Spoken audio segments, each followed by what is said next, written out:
We on? What's going on YouTube, Facebook? It's Brandon Mays with his brother Cash Mays on video. Shouts out to Cash Mays. Look out for his what's it called again? Monetized Minds. Coming out soon.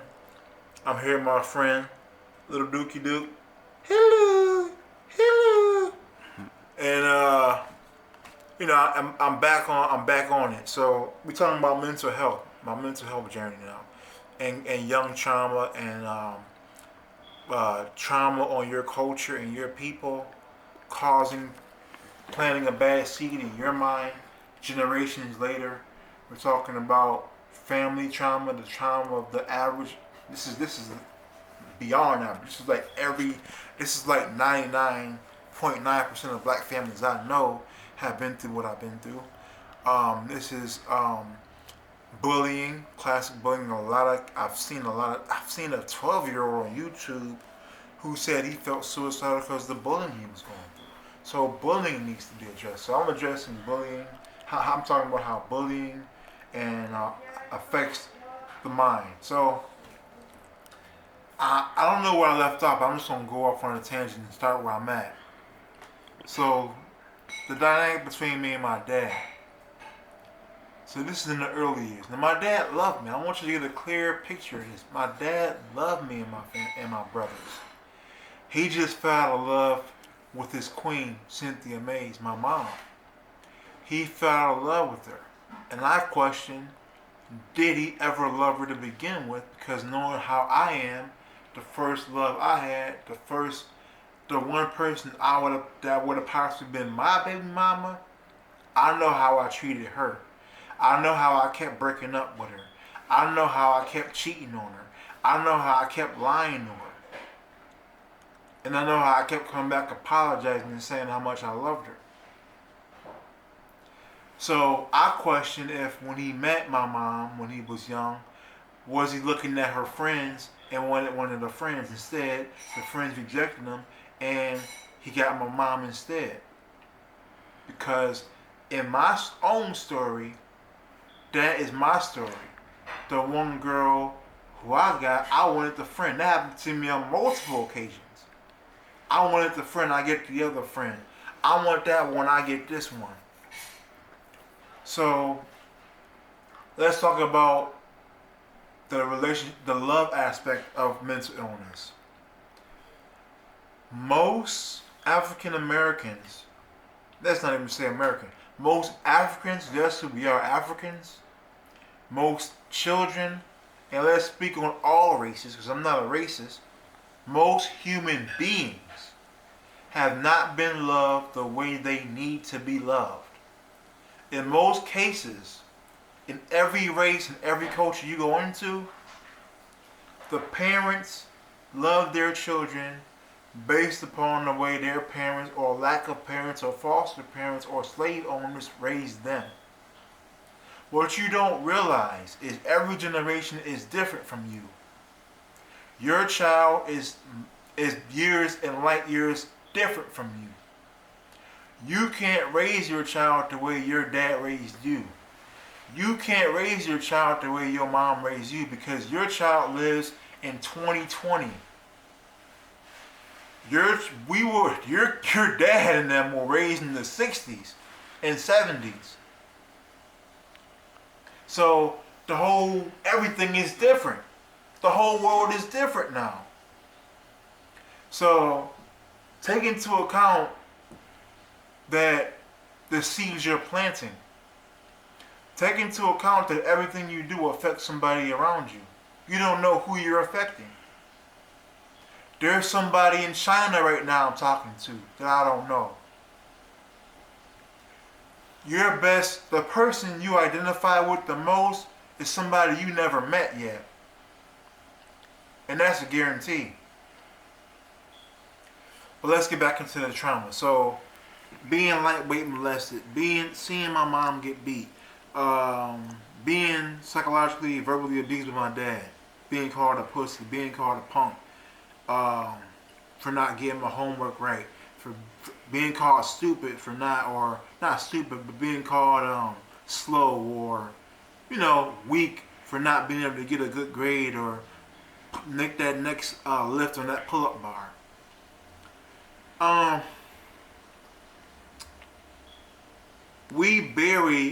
buried a lot of my pain, and I didn't start reflecting until I was forced to reflect. I didn't start reflecting until everything went to hell. I didn't start reflecting on why do I think the way I think about Christ and God the way I do until it didn't work for me no more. I didn't start questioning psychology until it stopped working for me. I didn't start questioning my parents' parenting style until I seen in the next generation my brothers raise their kids, and that made me question the way we were raised.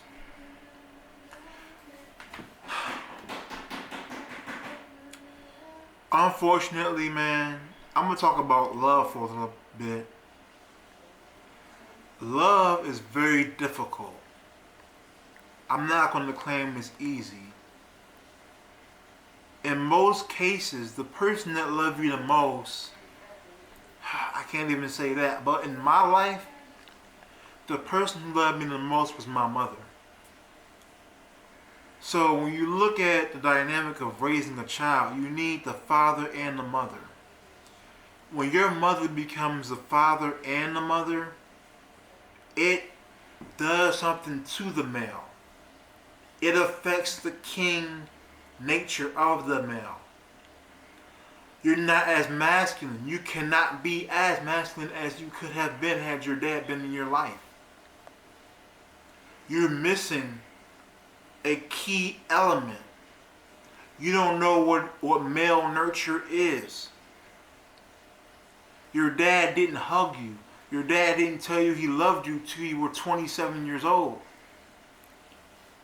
So you don't know what love is yet. All you know is the love of a woman. So that's all I knew was the love of a woman. So you wonder why the African male goes out and seeks women love. You wonder why the African goes out and gets multiple wives. Not because he's a horrible person, but because he's seeking the love of his mom, and the first queen he knows was his mom. So he's seeking that queen in his own life, trying to claim his own crown as a king. So he seeks his queen in the streets. He goes out to the club. He goes out to college. He goes off to work and seeks his queens, because I don't care what you say. A king is meant to have several wives. It don't always feel good to the queen. Now let me just break it down. Let's be honest. If you meet a queen powerful enough, she can convince a king to drop all his other queens. But if the queen ain't powerful enough, if the queen ain't meeting all the king's needs, he will seek that need in another queen, and you will be just queen number 2 or queen number 3 or queen number 10. It's just the reality. Now I'm saying this as a man who only had 11 queens. I only had 1 queen and 11 queens. Now what I'm trying to say is, love is difficult. You gotta be honest with yourself first. You first gotta be loved to know what love is, and you gotta first love yourself. You gotta develop self-love. Now, my heart goes out to those whose mothers and fathers didn't love them. My heart goes out to those who grew up in foster homes and been beaten and molested their entire life. And I've met these people, and I'm good friends with these people many times. Every queen I came across was molested, raped, beaten. Every one. You know how many women I met? I'm not talking about women I slept with. I only slept with 11 queens. I'm talking about the 50s of women that I've come across as friends that I never touched, that told me they were molested and raped and beaten and cursed out, and their fathers beat them and their mothers beat them and their foster parents beat them. This is psychological warfare. This is psychological abuse. This is what creates PTSD. You don't have to even go off to war and kill people to get PTSD. All you gotta do is have the African experience. All you gotta do is have the Puerto Rican experience. All you gotta do is have the Middle Eastern experience. All you gotta do is have the upper aristocrat white experience. Cause I know some white Americans that have serious trauma. And I'm cool with a few, but some. Now, I want to get off on, I want to do some shouts out to some real ones that I met. Because, unfortunately, when you're not loved right, you don't know how to show love right. So in this brief moment of internet sensation wave and fuckery, because it is fuckery, it's all digital. You know, I can't remember the last time I spoke to some of my friends. But I'm going to shout out my real friends, people who made a real connection with me. And I hope I don't forget nobody. And if I don't mention you, it's not because I didn't love you. It's because I didn't know how to show you love. And it's because I forgot and didn't appreciate what you did for me. But I'm wanting to be careful as I go through this list. And I'm going to jump into a last video. Now, another video I talked about my suicide party that my brother threw for me and said that in a moment of introspection I said to myself, damn, all they did was party. But I want to backtrack and say I apologize for that, Mark, because they did more than that. Now, the dancing, the drinking, the playing cards, the music, the video games. Only two people actually talking to me about the suicide. Duncan Kirkwood and Manny Smith. Shout out to Duncan Kirkwood and Manny Smith, who talked to me about, bro, and actually preached to me about, bro, we need you and don't give up and you're important and you mean something to you and your family. What I wanted to say to first Cash Mays, TJ Mays, PVH, when I first wanted to say to TJ is, I gotta start with family first, that's where it begins.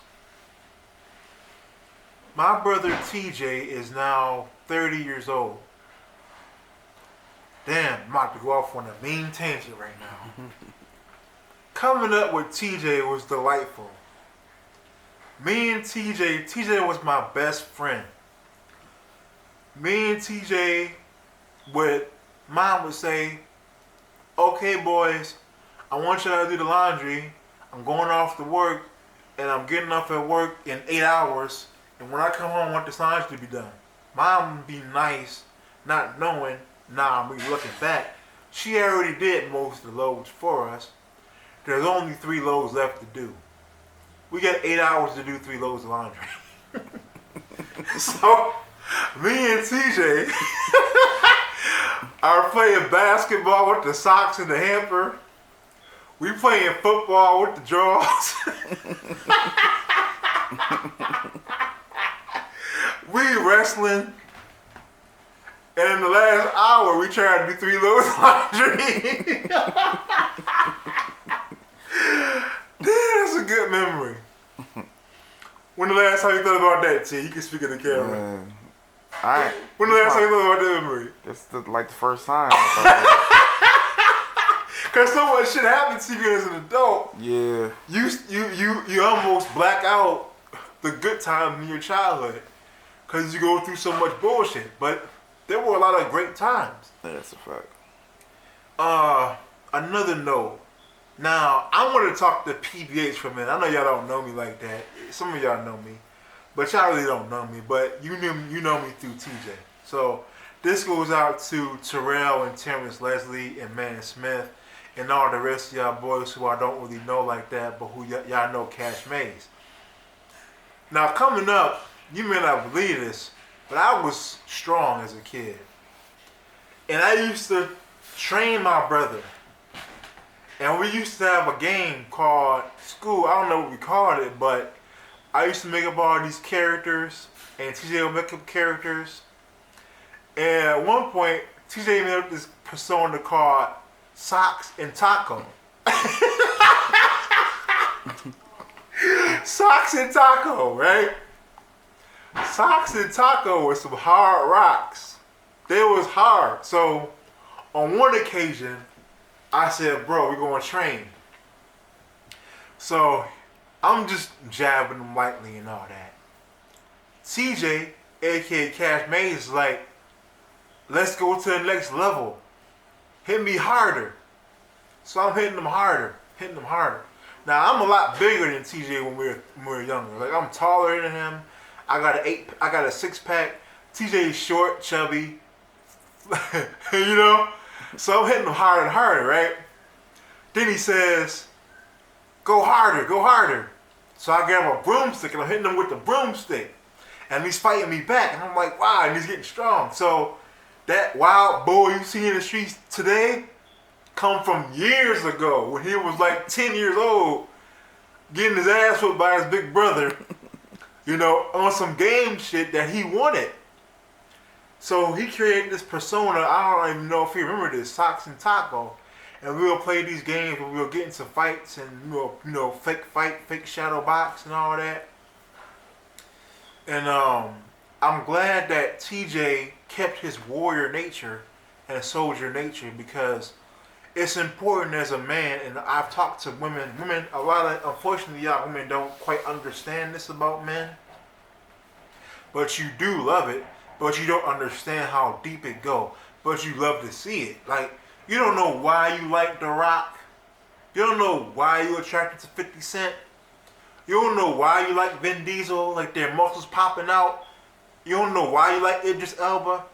But the reason is, it is the warrior, it is the king, soldier, nature protector. When you coming up as a kid, you have to learn how to fight and defend yourself. You have to learn how to beat the bully. Because if you never beat the bully, you will be bullied for your entire life. And I'm a prime witness. Back to what I want to talk about, back to love. TJ, as he grew,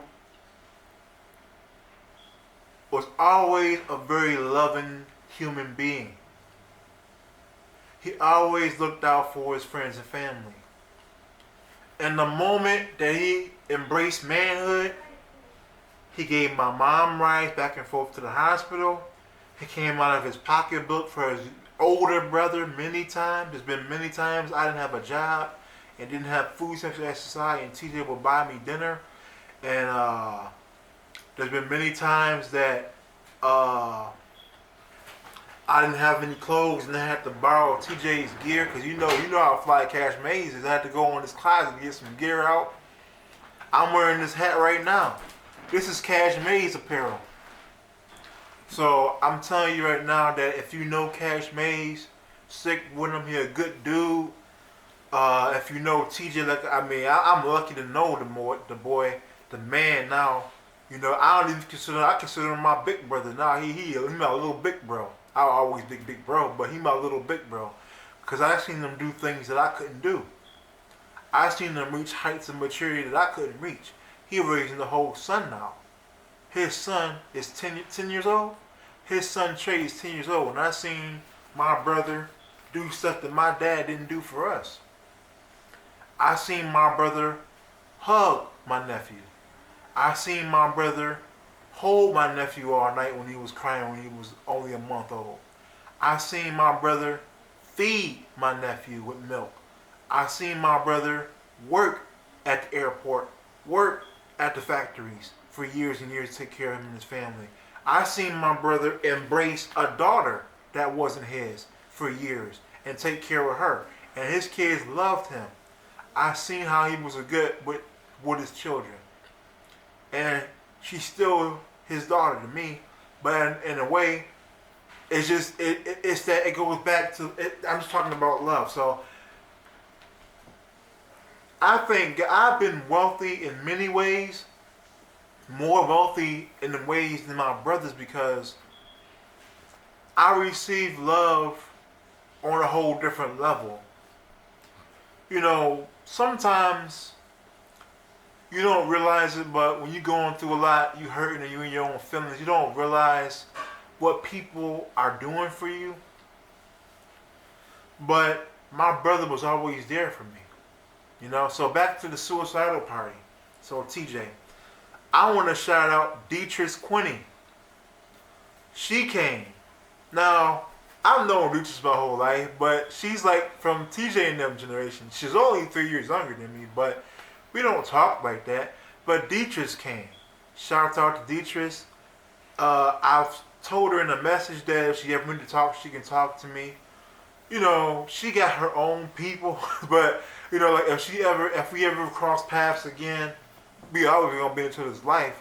But if she ever goes to anything, if she ever comes across a trial that is something that her own squad can't relate to, I hope I can be there for her the way she was there for me. Shout out to Sherelle, who was there. And she came and she signed the pizza box. She signed Be Encouraged, Hold Your Head, We Love You from the Jones family. Shout out to Sharmita. I don't think she was there in person, but she's always been there. Shout out to Sharmita, perhaps the first girl who ever actually loved me for me. She was the first girl who loved me, even when I had all them pimples all over my face. When I was popping all them whiteheads. I still get whiteheads, but they're not as flamboyant as they used to be. I used to be covered in whiteheads. She loved me when I was popping whiteheads, and I did her wrong. I couldn't appreciate the love she had for me back when we was in high school, back when we was young and in Holy Ghost Temple. So shout out to Sharmita, and I'm sorry. And you know, we will always be cool, and I hope one day I can be there for you the way you were there for me all my life. Shout out to Duncan Kirkwood, who set me aside. Now, this is the first time me meeting Duncan at the suicide party, and this dude made a crazy connection with me. And shout out to Duncan Kirkwood, who talked to me about self-value and spirituality versus religion and African love and reaching for wisdom. He just talked to me on a lot of different levels in only a 2 hours worth of time. They had to look for us. Like, where'd they go? We left the party to talk on the grass. So shout out to Duncan Kirkwood, and hopefully one day I can do something for you in some way. Even if it's just whoop your ass in Street Fighter to get with my boy Ken.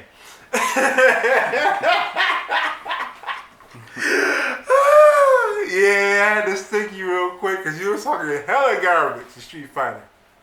But you got me in the other games. You got me in Tekken. You got me in Mortal Kombat. You got that. You got that. But you ain't got Street Fighter. I'm always going to have Street Fighter. Shout out to Man Smith, who I've known for the longest. I didn't even know I've known him since HGT days. Who set me aside and talked to me and reminded me of the reindeer. How the reindeer wouldn't be happy if I committed suicide. Man, I had some real ones in my life, man. Shout out to Luch, his queen. So, who said, hold your head up. Shout out to Dewana Finks, Brown Sugar Finks, who showed love. Who said, I love you, be nasty. Don't give up. Hang in there.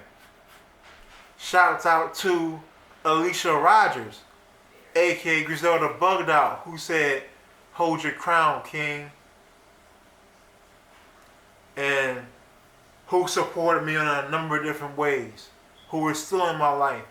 Who still encouraged me. Who is still teaching me the difference between spirituality and religion. And self-love. And how to cope with mental illness. She's still teaching me. She's like a doctor. I hope she becomes a doctor.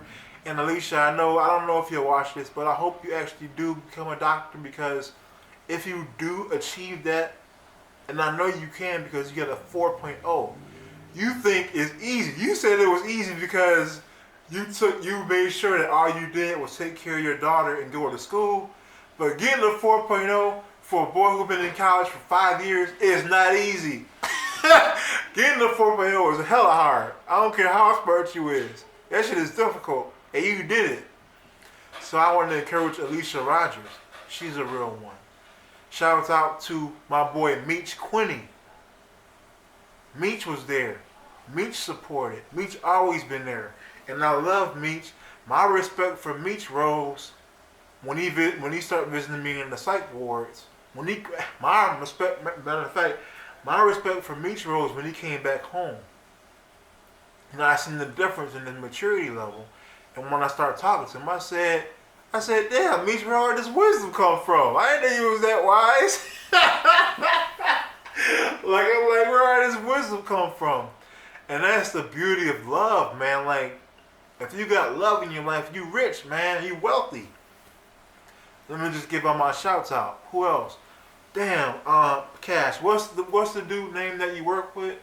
Kevin Bryant. Shouts out Kevin what? Bryant. Shouts to Kevin Bryant who came out. Him Who and knows his wife. my brother? Who came out on the account of my brother? Don't even know me. Came out on the account of my brother and encouraged me to sign the pizza box. Shouts out to you and yours, and I hope you get everything you are getting, because you are getting it, and you're being rewarded for your service to mankind and for being a great human being. Shouts out to, damn, there was a lot of people there. Shouts out to Charlie who came out. Shouts out to, damn, I don't want to forget. No matter of fact, I'll be right back. Hold up. I don't want to forget nobody.